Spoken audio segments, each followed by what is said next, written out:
Egídio Ferrari, deputado estadual eleito, representante aqui em Santa Catarina do projeto Cadeia para Maus Tratos. Maus tratos contra animais é crime aqui no nosso estado. Delegado Egídio, muito bom dia. Obrigado por ter aceitado o nosso convite. Balanço que o senhor consegue fazer desse ano com relação a ocorrências de maus tratos contra animais. Houve um aumento, infelizmente, né? Bom dia, Márcia. Bom dia a todos que nos acompanham. Infelizmente, sim. O que a gente tem visto é o aumento da violência de uma forma geral. E a violência praticada contra pessoas, mas também contra os animais. E nesse sentido, por representar o maior projeto do Brasil, aqui em Santa Catarina, que é o Cadeia para Maus Tratos, a gente tem acompanhado esses casos, não somente na comarca em que eu atuo, sou lotado atualmente em Brusque, mas a gente acaba acompanhando em todo o estado de Santa Catarina, e o aumento da violência contra os animais, sim, vem acontecendo, mas principalmente as pessoas estão tomando conhecimento dos canais de denúncia e estão denunciando mais. Assim, a polícia pode agir e responsabilizar os autores dos crimes. Quais são os números que o senhor pode dividir com a gente? Quais foram as ocorrências e o que mais chamou a atenção esse ano em comparação ao ano passado? Olha, nós temos já um levantamento prévio, feito pela Polícia Civil aqui, mas nós temos assim vários casos, desde o oeste de Santa Catarina, em todo o estado, mas nós temos casos graves no sul, no Vale do Itajaí, norte, oeste, extremo oeste, e são casos em que a violência impera. Como disse a pessoa que é responsável pelo cometimento de violência contra outras pessoas, ela também pratica contra os animais. Isso fica muito evidente. Então tem casos em que os animais são mortos a marretadas, outros enforcados. Casos, pasmem, em que a pessoa simplesmente por não gostar que o animal esteja dormindo em frente ao condomínio em que ela reside, o sujeito resolve jogar ácido no animal. Então, enfim, cometendo uma série de atrocidades contra esses animais. Mas a pena, atualmente, ela é de 2 a 5 anos quando cometido esses maus tratos contra cão e gato. Isso quer dizer que a pessoa pode ser presa em flagrante delito, se ela for flagrada no momento do crime, ou responsabilizada depois perante a justiça. O que nós temos que mudar, Márcio, gostaria até de frisar, esse final de semana, infelizmente, tivemos vários casos, eu soube por redes sociais, da farra do boi, a chamada farra do boi. Então também é uma crueldade muito grande, mas veja só, por não se tratar de cão e gato, a pena é muito pequena. Ela não passa de 1 ano de detenção. E aí esses casos têm se tornado muito comuns, e eu, agora como deputado estadual eleito, a partir do ano que vem, assim que tomar posse, quero sim conversar com todos os setores, as ONGs, os protetores e principalmente a segurança pública do estado de Santa Catarina, para a gente poder, pelo menos, diminuir ou, se não, erradicar essa prática criminosa aqui, que chamam de cultura em Santa Catarina, infelizmente.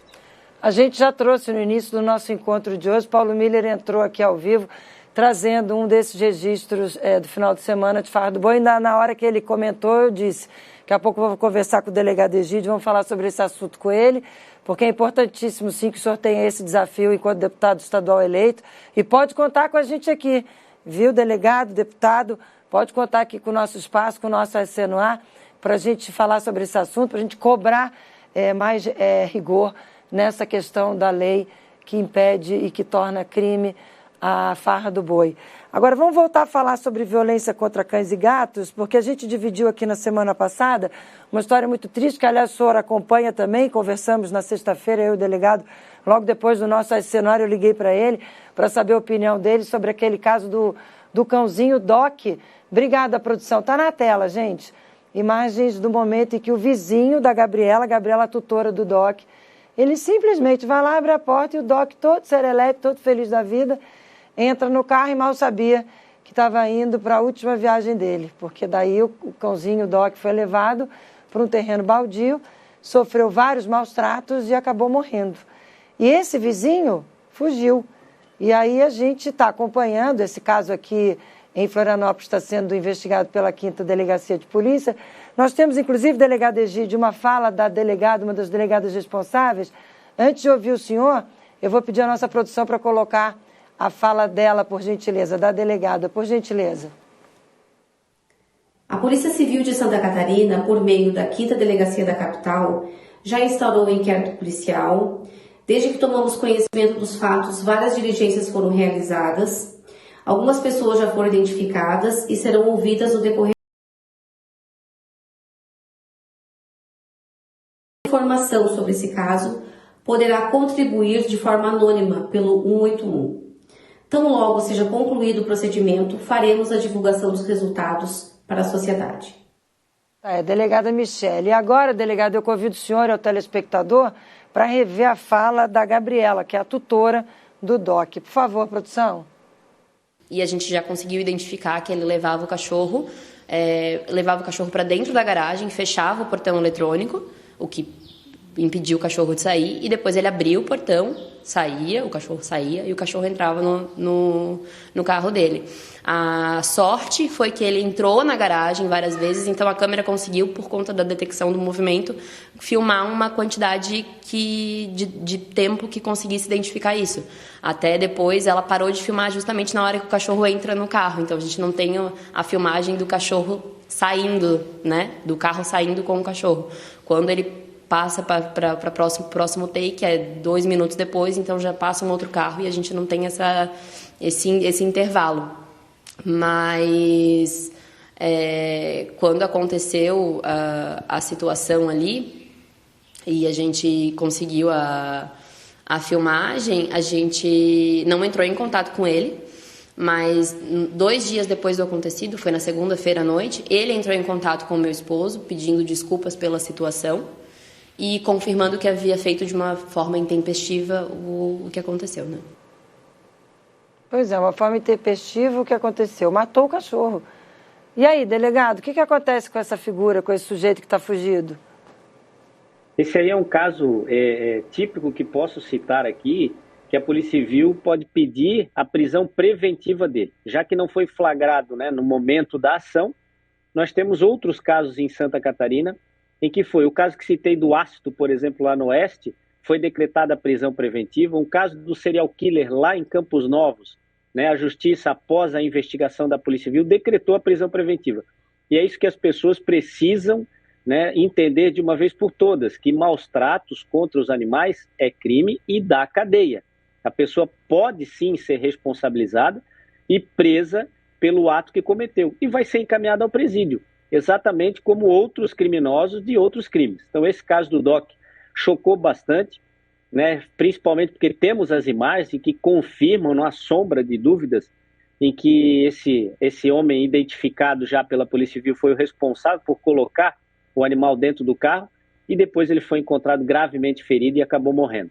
Então esse caso sim, né, tenho certeza da seriedade com que a Polícia Civil está tratando essas investigações.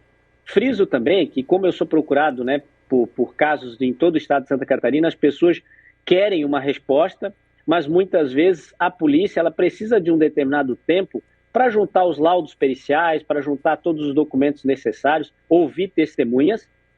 E também soube que esse sujeito, logo após o crime, ele sumiu, saiu dali, ninguém mais tem notícia dele, e isso sim, inclusive é causa, né, pode ser considerado aí uma causa para a decretação da prisão preventiva dele, que sirva de exemplo, porque os casos de maus tratos contra os animais, isso é fato, né, não estou achando aqui, em que muitas vezes é a porta de entrada para o descobrimento de outros crimes.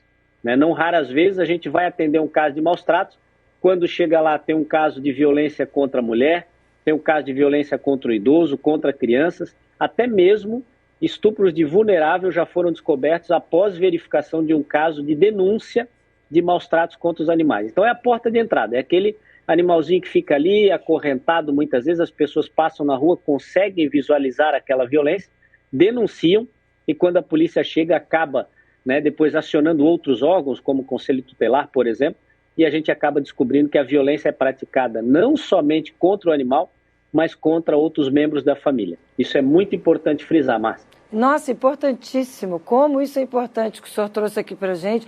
A gente fala muito aqui, delegado, a gente mostra os casos sempre com a intenção de ser um alerta, sempre com a intenção de dizer para o agressor, olha, isso é crime, isso pode fazer você parar na cadeia, e com a intenção de falar para quem vê esse tipo de coisa, denunciar. Agora, rapidamente para fechar, a nossa estrutura ainda não é boa, né? Por exemplo, Delegacia de Proteção ao Animal, a gente não tem em Blumenau, mas não tem aqui, né? Isso, nós não temos ainda. Em Blumenau, em 2019, eu fui delegado regional e fiz um projeto para a criação de uma delegacia. Como a demanda, né, não teria como nós criarmos uma delegacia somente para os maus-tratos, o projeto da minha autoria foi que tivesse uma delegacia que atendesse maus-tratos contra os animais, outros crimes ambientais e também os delitos de trânsito. E essa delegacia saiu do papel agora, né, mais de 3 anos depois, mas pelo menos é realidade. Isso já é realidade em algumas outras cidades também, como Balneário Camboriú, já temos uma delegacia dessa, mas a nossa luta vai ser que tenhamos uma delegacia especializada contra os maus-tratos aos animais, pelo menos uma centralizada, quem sabe na estrutura da DEIC, quem sabe mesmo, né, na capital do estado, para dar suporte às delegacias de todo o estado nesses casos de gravidade, de grande repercussão, né? Então a gente poderia, o delegado, né, ou a delegada responsável poderia atuar nesses casos, dando todo esse suporte, né, quando se fala em prova pericial, em prova testemunhal, para que a gente possa cada vez mais responsabilizar os autores de crime de maus-tratos, para que isso sirva de exemplo e que Santa Catarina reverta essa situação, essa realidade, e se torne, quem sabe, um estado, né, referência no combate aos maus-tratos contra os animais. É isso que a gente espera, é isso que o projeto Cadeia para Maus-Tratos espera no Brasil inteiro, e eu podem ter certeza, enquanto deputado estadual, a partir de fevereiro tomar posse, vou lutar muito pela segurança das pessoas, mas também dos animais. E nós aqui também, conte com a gente, mais uma vez, lhe digo, o senhor tem aqui o nosso SC no Ar, esse nosso espaço aberto, para a gente trazer todas essas questões e todas essas reivindicações. Delegado, por gentileza, se o senhor souber mais alguma coisa sobre esse caso desse vizinho que desapareceu e que foi responsável pela morte do Doc, avisa a gente aqui para que a gente possa atualizar o nosso telespectador. Muito obrigada, viu? Pode deixar, estarei, né, continuarei, na verdade, à disposição sempre para a gente atender, não só os casos de maus-tratos, mas toda a violência que existe em Santa Catarina. Vamos lutar contra isso e vamos acompanhar de perto esses casos. Como disse, tenho certeza, né, que está muito bem encaminhado, em boas mãos ali na 5ª DP da capital, para que esse caso seja rapidamente solucionado e que o autor pague pelo crime. Obrigado, Márcia. Desejo também um ótimo final de ano, né? Umas boas festas para todos que nos acompanham aí. Com certeza, para o senhor também. Muito obrigado por estar com a gente, um ótimo dia, e a gente com certeza vai se falando. Até uma próxima oportunidade. Obrigado, até logo. Tá aí, gente, QR Code na tela. Quer rever esse bate-papo importantíssimo aqui com o delegado, deputado estadual eleito? Aponta a câmera do celular para o QR Code, que vai direto para as entrevistas que a gente faz todos os dias aqui, sempre pensando em você. Estou indo rapidamente para o intervalo.